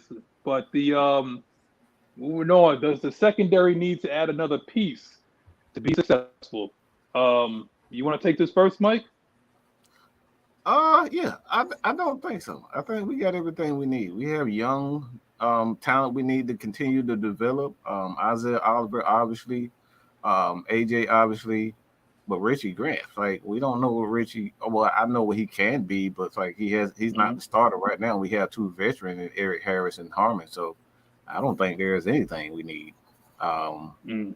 I like Williamson, the young Cat Williamson. He's on the practice squad at the moment. You have a guy is a solid young veteran, and Fabian Moreau. So like, I don't think we're hurting. I don't think we need anything, to be honest. Like I like Jalen Hawkins. He's going to be a solid special teamer. So it's like I don't think we need anything at the moment. I totally agree. I'm gonna take it. First of all, let me just say something real quick, man. We got 102 eyes on us right now. Ooh, baby. We got 102 people up in here, man. We appreciate every last one of y'all that came up on a Sunday, either whether you're at the blood bank, whether you about to cut the grass, like prove it, or whether you in church listening, know you damn well you ain't supposed to be listening. Please tell the pastor y'all not watching us because I don't want those consequences. All right, y'all pay attention. They probably got the Bluetooth in the ear. One ear on God, one ear for us. I'm telling you, y'all know what y'all doing. I know what y'all doing, man. Y'all in church about to talk about the benediction. You know what I'm saying? Y'all listen to AFN. Hallelujah. Like, preach, Pastor Mike. Who's Mike? I'm telling you, but see, look at that. Nathan said, I am vacuuming at work and got my headphones. All I need is one arm to vacuum. Hey, man, I love it, man. That's all it is, man, on a Sunday. Hey, man, that's what it is. Malik Holmes said the pastor probably watching too. Hey, man, but do we need a second the secondary? Do we need a piece to be successful? No, I think we could scheme it. You know, because we already got a guy. Number 24. Number 24 on his jersey, number 1 in your hearts, AJ Terrell. We already got him. So we're good with that. Now what we can do is like we could scheme and roll coverage to possibly the other side, but let's not put any any shade on Fabian Moreau. He's a technician. He's probably not going to give you a lot of interceptions. I don't think he's not that guy. He's not a ball hawk. Right. But what he is a guy that's going to be there, that's going to make the tackle, make the sure tackle, or he's going to get his hand in there and probably pop that ball up in the air. And one of our ball hawks, whether it be Foye, whether it be Debo, whether it be Eric Harris or Deron Harmon, one of those guys is going to be around the ball and is going to pick that ball off. We're going to have a swarming defense. And all we need is somebody possibly to punch the ball out like Foye does, which he's getting really good at. I mean, Foye, I'm going to start calling that guy Peanut Tillman because he is basically doing exactly what Peanut Tillman used to be. If you don't know who that is, look it up. He used to play for the Chicago Bears, number 33. And he actually coined it with the punch. It's called the peanut punch. And he used to punch that ball out time and time and time again. And Foye has basically perfected that. Debo, interception machine. We got Eric Harris, who, even though he came from the Raiders, please don't hold that against him. The man can only play the way he plays. But he's a ball hawk, and he got the right with a walking interception. Fabian Moreau is going to be just fine. And behind him, we got Avery Williams, who we're going to be grooming, and Darren Hall, who's probably coming down the line, and Isaiah Oliver is great in the slot. He is a sure tackle in the slot, and then you could take him out if you want to do some sort of rotation, and you could put Richie Grant in. Because you could use Richie Grant as like your slot or your rover, or the way they use Tyrann Mathieu on the Kansas City Chiefs. They can just use him just to rove or to spy or something like that. So that's what I got, but I don't think necessarily we need another piece, to be any kind of successful. We got the pieces already. What you got, Rich? Right, absolutely. That's one of the first things we did in free agency was grab those safeties right away, filling in those pieces. When you talk about scheme and you're talking about putting guys in the best position to do what they do best. And that was one thing that Dean Pease emphasized on. And he also emphasized that it's going to be simple on the back end as far as not making the coverages so complicated. And I think we've seen a lot of that with Dan Quinn. I feel like he was just doing a lot too much. He was doing way too much. And that's why you see certain guys wide open, or you will see it would just be chaos. And it would just be like, why is this dude open? And I think it was Dean Pease. Let me bring up what Ghost Pepper said. Ghost Pepper said that Dean Pease could be the reason why the Falcons finally win a Super Bowl. When was the last time a Falcons coach stated that he tailors the scheme off his players' abilities? Which is, I can't remember either, bro. Nobody. And that's a great point, bro. Shout out to you. But yeah, so that's all I gotta really say on it. It's gonna be more simple. I mean, Ghost Peppers hits on something else again here. Where he says like, well, I wouldn't necessarily be against the idea of bringing in another corner like Jimmy Moreland. That won't be too bad, but again, it's when you talk about trying to implement scheme and you're trying to implement cohesiveness and being complementary with each other. I mean, Dean Pease even said it that he wants everybody on that defense to know what the next man is doing. So if you're in the secondary, you need to know what the linebacker is doing. If you're in the linebacker, you need to know what your defensive lineman is doing, as well as the safeties. It's also a way to get respect for everybody on that defense. You're not just out there looking for sacks. Like, we're trying to play as one cohesive unit. So if you don't understand what the person is doing behind you, then you're not going to understand, like, well, my drop, I need to have my drop be shallow because I know my man behind me can get me or whatever like that. Or I need to roll over here, because I know my man. You know what I'm saying? Like, I need to guard that hook. I need to guard that. I told you I played DB in high school. No. I hear you. You preaching, bro. Yo, we all on fire right now. Believe it or not, we're in church right now. Go ahead. Go on now. Throw them flames in the chat, bro. Like, we all on fire, man. Like, it's lit right now. We're getting the guy. We're getting the guy. We're going to be adding the guy mid-season if he a couple of weeks if he continues to. But we forgetting about a guy. Like, if we're talking about adding a guy, we are adding a guy when he gets healthy. Hint, hint. I might have missed that. Who that? Kendall Sheffield. Everybody's forgetting about Sheffield. Kendall Sheffield will be added to that. He's like, one thing about Kendall Sheffield that a lot of people are missing is that, especially when you put him in a system with Dean Pease like to use his athleticism. He loves to use his athleticism. And Kendall Sheffield has that at his disposal because guess what? He's going to be blitzing. We know that Kendall Sheffield can tackle. He's a physical guy. But it's always been about, can he pick it up a lot faster. It's like, and quite frankly, I think with Dan Quinn, they left him on the island just way too many times. Like, he had no business going against guys like Godfrey and what's the guy? I think his name Godfrey, Chris Godfrey with the Bucks. Like, he got no business going. Like, that's essentially a number one and number two playing in the spot. You have no business leaving him one-on-one with Kenny Sheffield. He gonna eat Sheffield up. Like, he gonna eat any second or third corner for that much. Like, you gotta have a number one on him. So it's like I think he's gonna do well and providing that. And another thing too with Sheffield, people don't realize, like, he's big enough to play that free safety position. He has the athleticism, he has the range. So it's like, this is the reason why he wanted everybody to play, to kind of understand what every defensive back is doing, because it teaches those guys, all right, I see what you're saying. If I see what you're saying, then I can make the necessary adjustment. Yeah. I mean, the way it is that you see how what the Falcons have been doing, they've been coming up with like injury settlements and cutting people like that. There's a reason why that man is still there.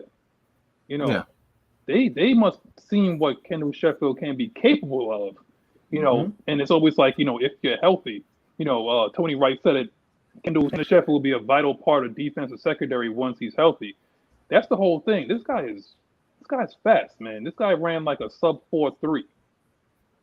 This guy is absolutely like a monster if he's healthy. And I think if we could scheme it right, like once he gets his mind together and once he gets his body together, oh yeah, we're gonna have a 1-2 punch. We're definitely gonna have a definite 1-2 punch.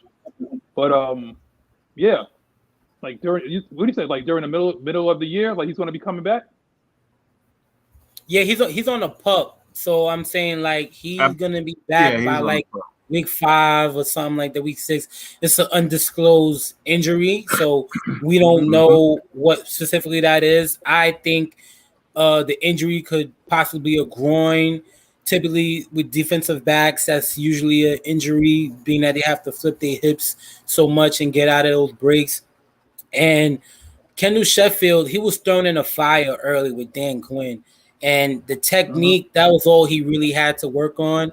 And during the time he was playing the slot corner, and which already is hard as it is, and mainly when you're in man and you have that receiver running that cross route or that drag routes, you get a lot of action, a lot of traffic with other receivers trying to pick you off and seal you off. So most of the times when Sheffield, he was a step too late, typically, but he was always been there. They just sometimes the receiver and the quarterback would just make a great play on the ball, which is why you'll see Kendall Sheffield look bad sometimes, but typically that's not always the case with some of these players. I mean, let's also say that Kendall Sheffield is not a cover 3 corner. Can I just say that, like, he's not, he's just not a cover 3 corner. Like, you look at him, and he just doesn't look like a cover 3 corner, man. He looks like someone that you have to put him in a defense, like a Dean Pease defense. Whereas, like, let that man, let his athleticism show, because with that speed, it's like he can play man with anybody. He can run with anybody if you want, So it really does not matter. Like I said, unless it's like a cover 3 scheme that we're totally not going to run anymore. But once that man gets back, Moreau, your days might be numbered. But once that man get back, it's like, they put him in there. They're going to find some ways to get him in there. But I remember, I don't know who said it, but they said Triple G. I just want to say this real quick before we move on to the next topic. Just because like you run like a fast 40 doesn't make you a good kick returner. You got to have vision, like you got to set up your blocks. Like, running a 4-3 means you run straight fast. You got to be able to have vision. You got to be able to have wiggle.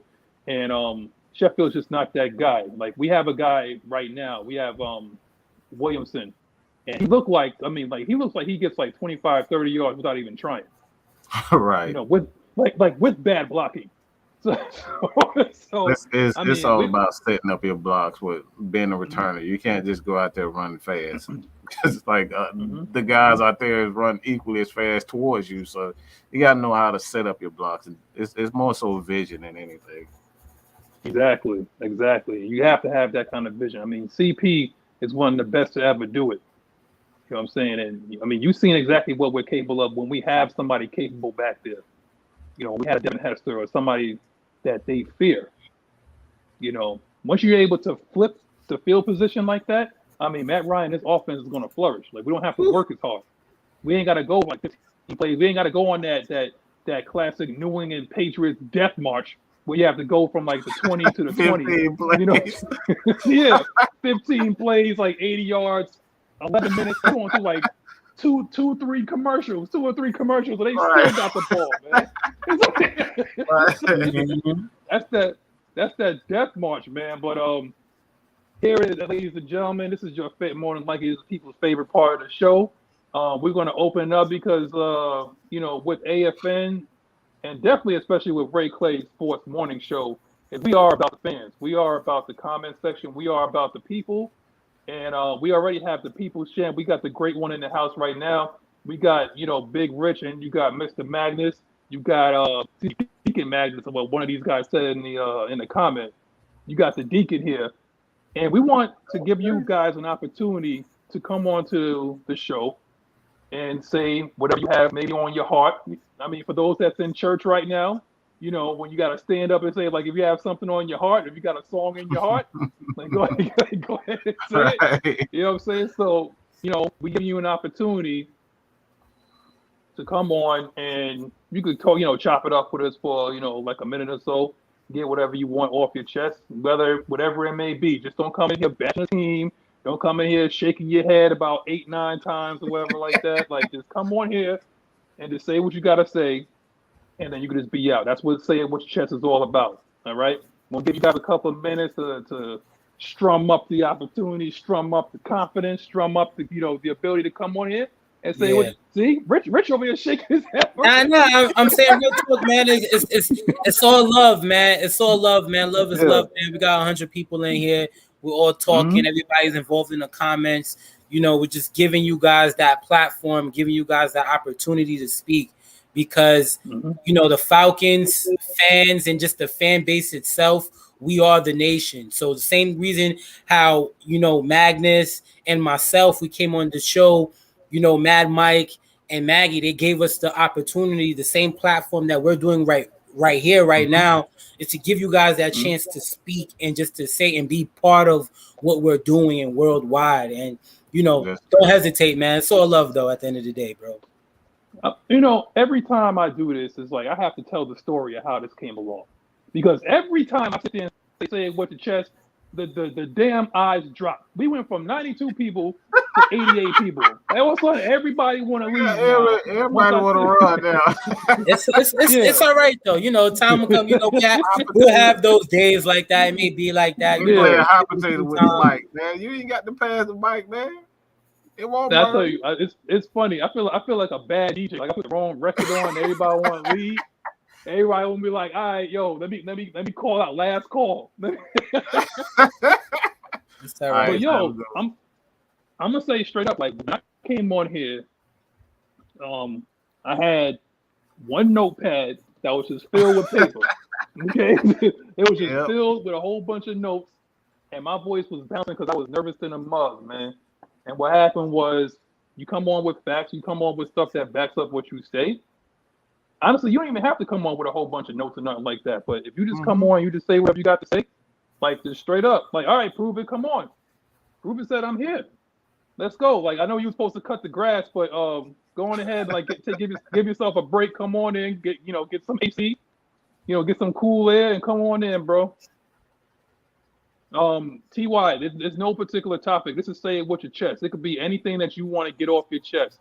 As long as you ain't sitting there talking about family issues or no Jerry Springer stuff. It has to be football related. Okay. No trolling, no trolling either. Yeah. All fan bases welcome too as well. all different teams, all 32 other teams, different teams that you like, we're all welcome. We just want to talk football with everybody. If any Eagles fans are in here, if you know an Eagles fan. Speak on your team, man. Speak on your team. Speak on whatever, like the Georgia game, Alabama, whatever, man. Whatever y'all want to speak on. This is your opportunity to kind of say what you want to say. Yeah, there's no particular topic that's needed to be on a show. Just click that link and you know what I'm saying? Just come on in. I mean, you might get clowned a little bit for being an Eagles fan. You know how it was last time. Y'all won the Super Bowl. Y'all know what y'all did in Philadelphia, like eating poop and jumping on the Ritz Carlton and whatnot. Like y'all know how to act up there, man. I respect y'all as fans, though. But you know what I'm saying? Y'all know how to act, but until somebody tries to well, I mean, he's asking questions here. I mean, I play fantasy football. We get in something together. Like, Mike said he sucked. I'm actually ready about to do a draft at 1:30 right after this. So I'm about to get dialed up, ready to go. Make sure I draft Kyle Pitts. Yo, Rich, what you playing on? ESPN or NFL? Yeah, ESPN. I first started out with NFL, but now I'm all on ESPN. I actually like it a little bit better. Well, I'll tell you one thing. Like, if anybody in here that wants to do fantasy, like hit us up in the chat or hit us up, like email Maggie and just say that we'll set something up. I mean, Mike said he sucked though, but it's like we'll set something up if you want to win a prize or you want to win like a guest. You want to be like a guest show host, or you want to come on here and like actually spend some time with us. Just put at least like an hour and a half to 2 hours aside. No, we ain't doing no Yahoo. Get out of here. Yahoo. Bro, I ain't played Yahoo so long. That was about 5-10 years ago, bro. Last time I was on Yahoo was Yahoo Chat. That was last time I was on Yahoo 15 years ago. Man. Right. But yeah, like if y'all want to do, I mean, like seriously, like if y'all want to really do like a fantasy thing, like against the host of the show or whatever like that, and then you can come on here with say it with your chest, and you could have bragging rights if you want to. Come on ahead. That'll be your grand prize. You'll get to spend like an entire show with us, just talking and chopping it up and whatnot. If that's what you want. So just let us know. Just hit Maggie up, hit Mad Mike up, or anybody, just contact us, and we definitely will set this up. But until somebody decides to show up, we just want to move the Q&A. Let me say this before. All right, look, I'm an expert at this. You don't have to be nervous. All right, I know how to make you comfortable. This is what I do. This is my job. I've helped a lot of these guys, from Rich to Magnus, everybody, even Maggie. A lot of people don't realize that I helped Maggie kind of get comfortable with being on camera. You know what I'm saying? I have a lot of experience. I've been doing this for, nearly 5 years from doing radio. Started off about 5 years doing radio. So I have, I can make you comfortable. So don't be afraid to come on. All right? I ain't going to cut your ass out. As long as you don't say anything stupid about Matt Ryan, I ain't going to cut your ass out. All right? But, yeah, man, Don't be nervous, bro. Like this is what we do. We can make you comfortable, man. Don't worry about whether you sound crazy as hell. Like everybody know my voice. I can turn into Richard Pryor. Like my voice can get high pitched real fast. So it's like, don't worry about your voice. Don't worry about your looks. Not none of that crap. All right, that's all love over here, man. Well, here we go. What's up, Mario? Like he's ready to put his money where his mouth is. My man put up $50 and co-host the show. He puts his email up there. So I don't know if you want to take his information down. What's up, Mario at yahoo.com. Yeah, man. If you serious, man, they'll we'll be serious as well, as long as you're doing what you got to do. We're gonna have fun and jokes, but it's something we're doing for the fans and for everybody else, providing good content, knowledge, and all of that what we're bringing. Sidebar. Also, if there's anybody, because I seen somebody ask a question about NFL ticket or streams or anything like that. If you know a way to watch free games or watch all the games and you got a stream link and it's good, drop that in the chat, please, because it's definitely needed. A lot of people need it. They can't afford an NFL ticket or a game pass or anything like that to watch a live game or a Falcons game. If you know a link, drop it below. Bro, like I've been watching Sunday Ticket for at least like a couple years now, and they have like the worst customer service, man. I was just on the phone with them right before the show, and yeah, I'm about to talk major smack about Sunday Ticket, cancel my stuff, I don't care. But it seems like my man was basically talking to him, and he's like, they go through a script when you call customer service. They go through that script of troubleshooting and stuff like that. My man was like, why don't you hang up and then re-download the app and call me back. At that point, I was basically done.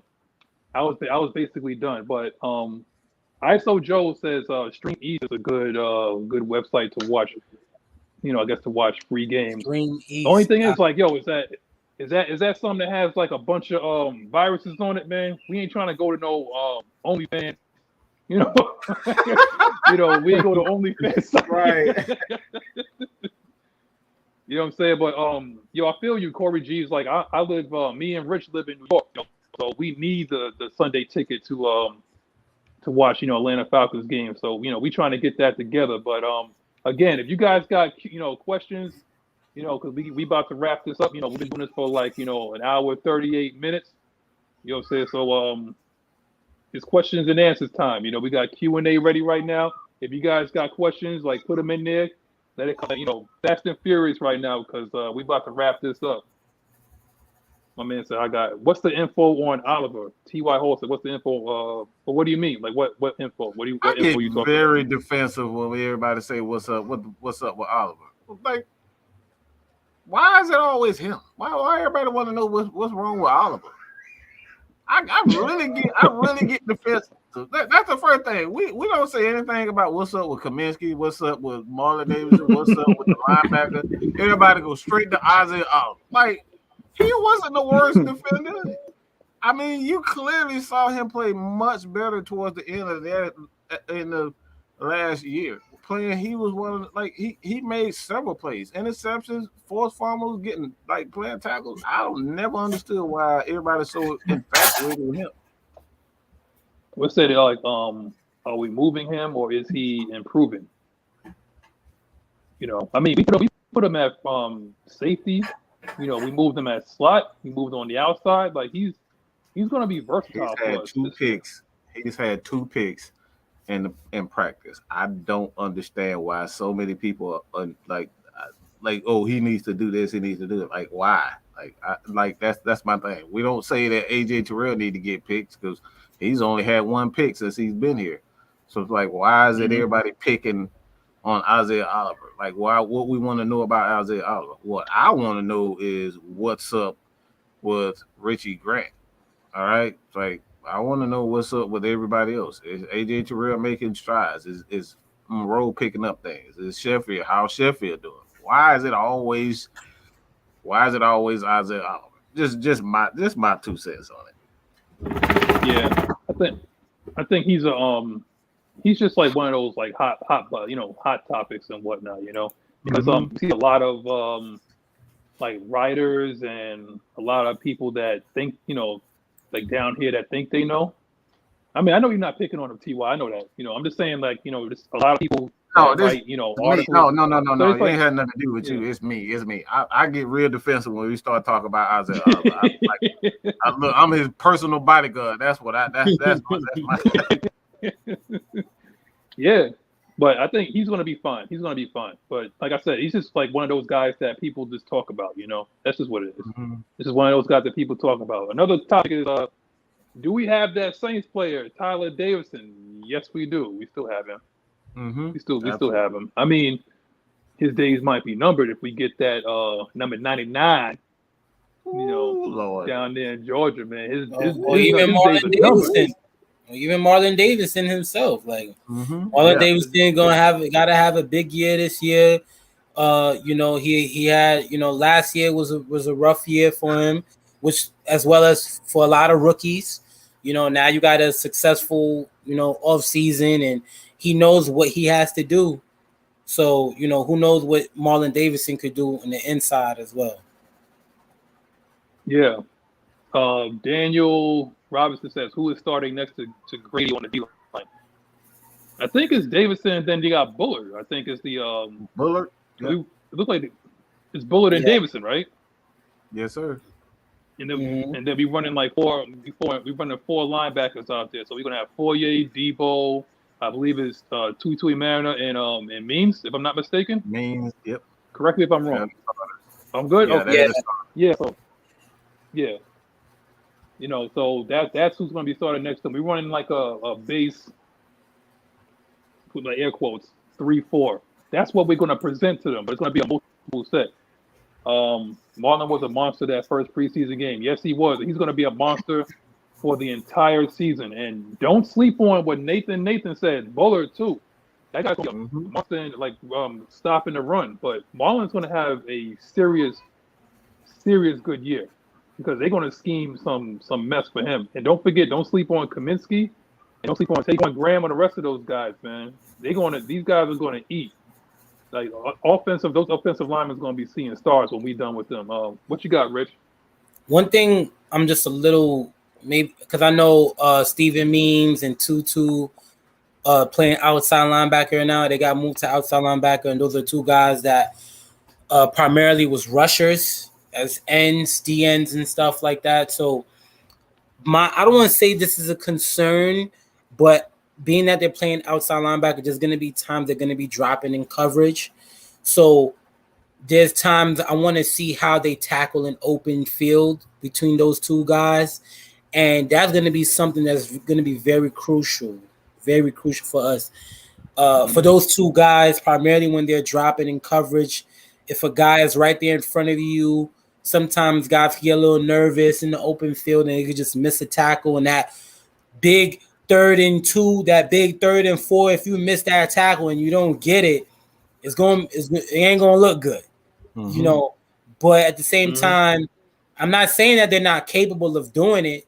So far from what Arthur Smith and DPs, they said they like what they see out of them in the open field. But I just had to bring that up and mention that it's going to be a key factor, as long as with them rushing the passer as well as also coverage and good tackles in open field. It's going to be big.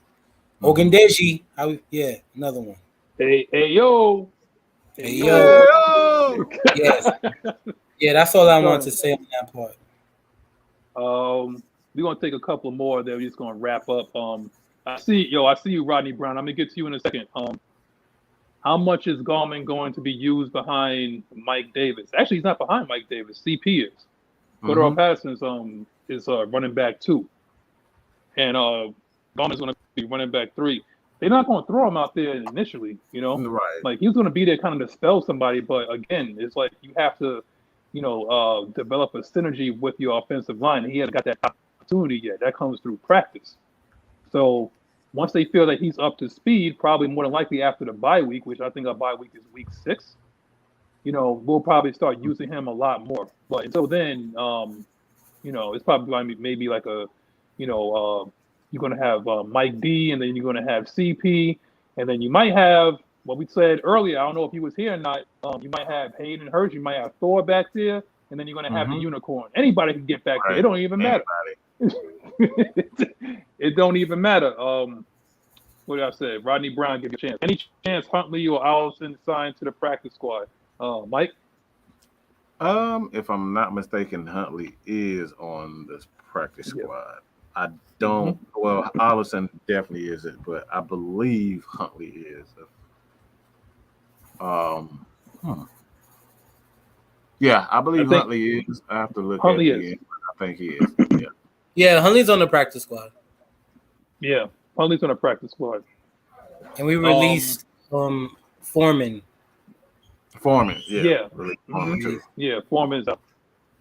He's released. Well, really is. What's going on, man? Like, I appreciate you, man. Apparently what he's saying is, can the nation scout the opponent each week so we will know what to look for? We already do that.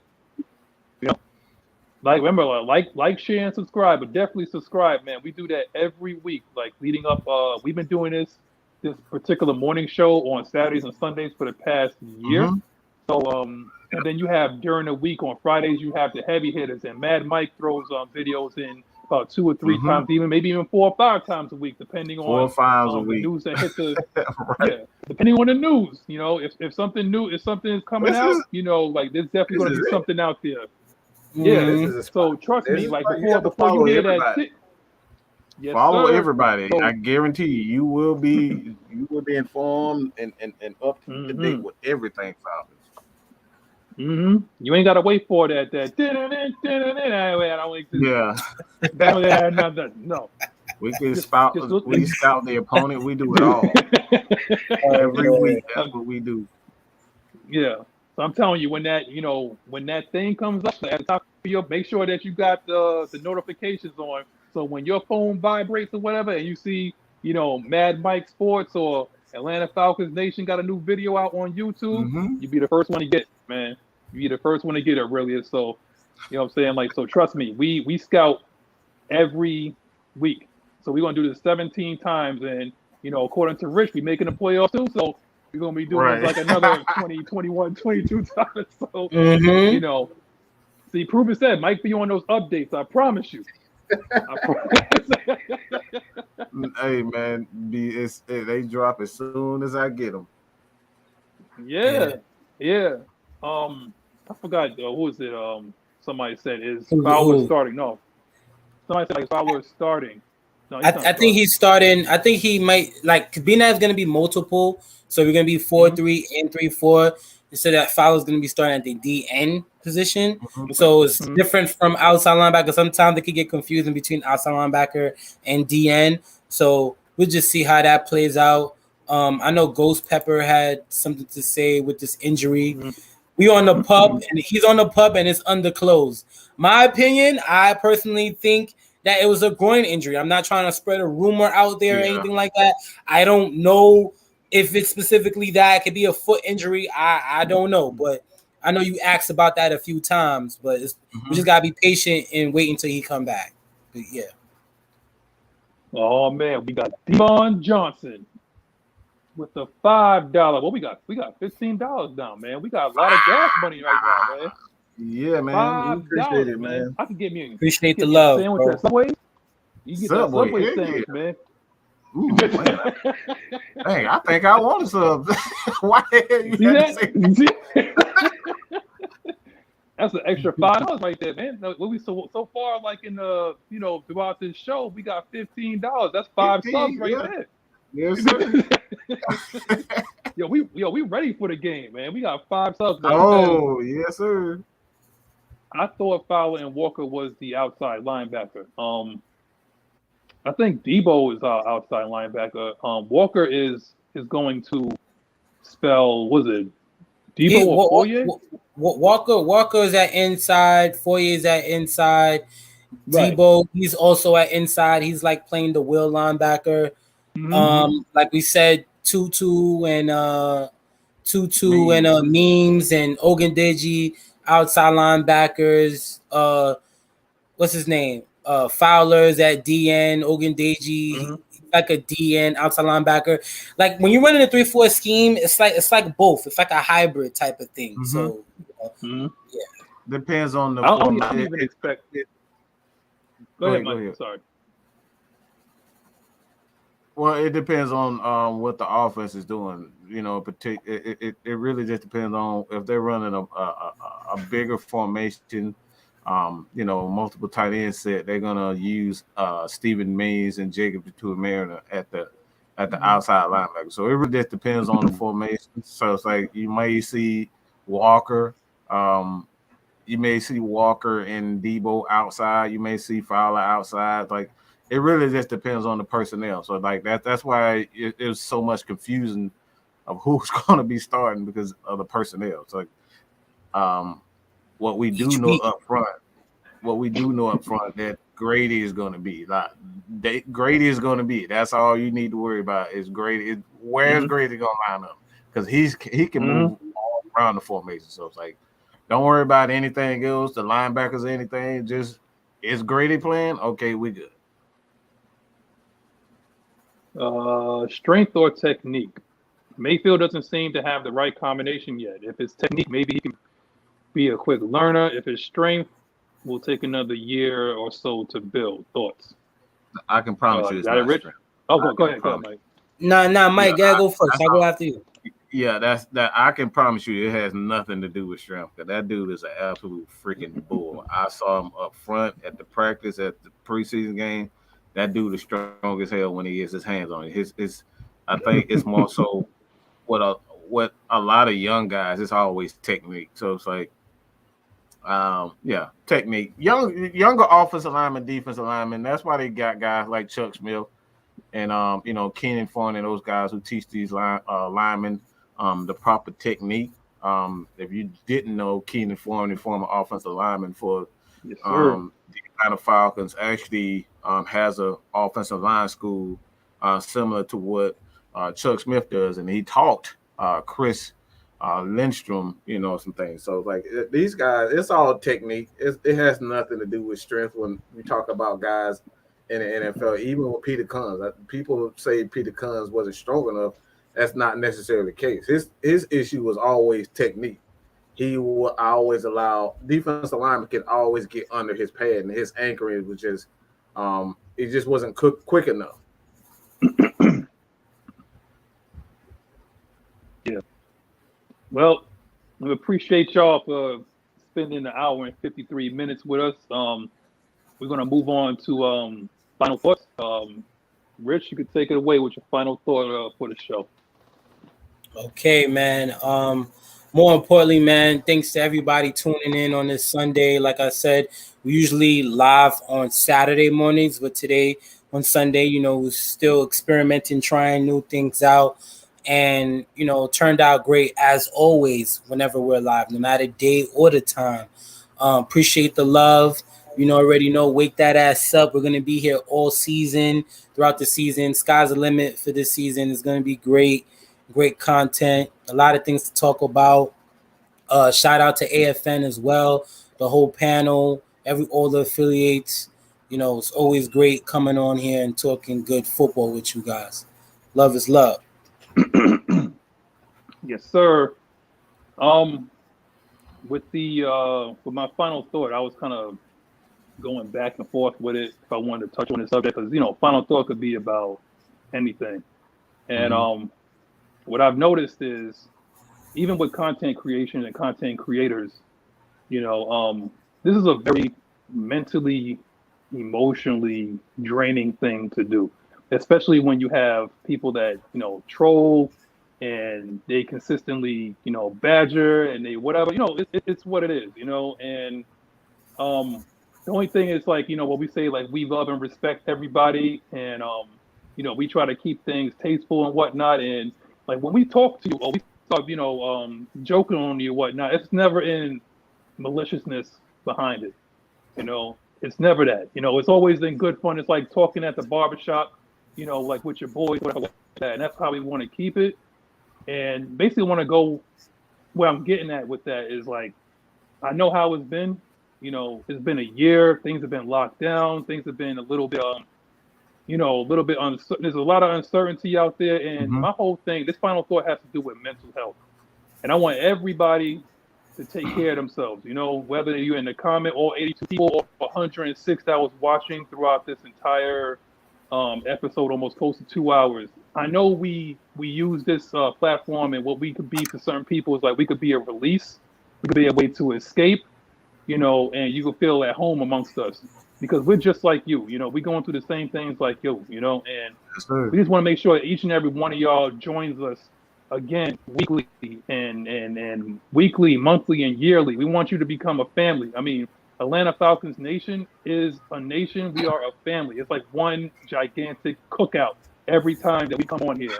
And we want to make sure that each and every last one of y'all are taking care of yourself mentally, physically, and emotionally so that when you come on here, it's not just you just using this as a way to escape the trials and tribulations that you're going through.